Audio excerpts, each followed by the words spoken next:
હતી એ પેલાની વાત.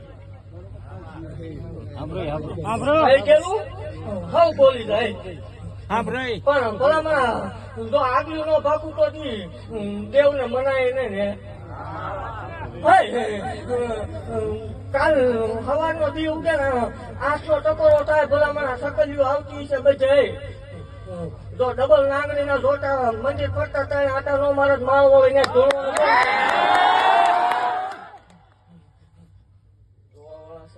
ટેસ્ટિંગ વાળા રોકાજો એટલે ખબર. જગત ને મારી પાસે બોલીને બીજું બોલી નથી ને મારા તીર મારેલા ફગ્યા નથી. એવું કઉ છું કે માનો તો માનજો પણ સારું કામ કરવા નીકળ્યા છે નડો ને નો થાય તો દેવો તમતા ખમા બોલું ભલા મને દેવો હોય દેવું છું મારે લેવાના એવા ન હોય. એવું કઉ છું કે હજી એકદમ આ જગ્યા ઉપર આથી 3 ગણો હવાયો પ્રસંગ થાય છે એવું માળો વાળે ભાગતી જાઉં છું. રૂપિયો વાપર્યો હોય કોઈ સેવા કરી હોય તો એનું વળતું પાણી દેવા ન આવું મન ગાંડી કોઈ ઓળખે નહીં.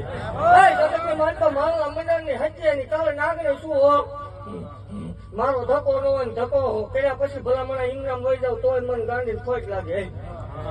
આ મંદિર નો કોઈ સંચાલન કરો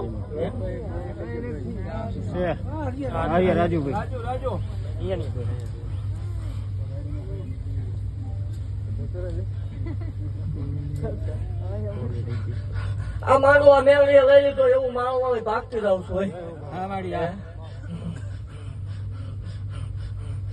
અને હવે પછી નો માંડવો થાય તેથી આ જગ્યામાં ભલામણા કદાચ 24 કલાક નો થાય 48 કલાક નો થાય કે ગમે એટલા દિનો થાય કદાચ 12 મહિનાનો પ્રસંગ કરો તેથી આમાં પ્રસાદી આ માળ વાળી તરફથી આવશે એવું ભાગતી જાઉં છું. જગત ને માલ તો હું આવું એટલે માગવા નીકળવાનું હોય જગત દેવા વાળી દેવ છું ભલામણા. અને એવું કોઈ પ્રૂફ કરી દે કે જગત ને મારી પાસે હતું ભુવાય કે એના સેવ કોઈ રૂપિયો ખાધો તે ધૂણવાનું બંધ કરી દે. રૂપિયાનો વધારે ન હોય ઓ ભલામણા. દેવાય તો દીકરીઓ દીજો હોય તમારી કોઈ બેન દીકરી ભાણે આવે કે રાજી કરાય કરજો હોય દુઃખી ન કરતા નથી હેરાન થઈ જશે પાકું છે. અને જે આ હતા ભલામણા ગાયો ઉપર લાકડીઓના ઘા થાય બંધ કરી દીજો હોય ભલામણા અબો પશુ ઘા ન કરો હોય હું મેળવી રાજી નહીં થાવ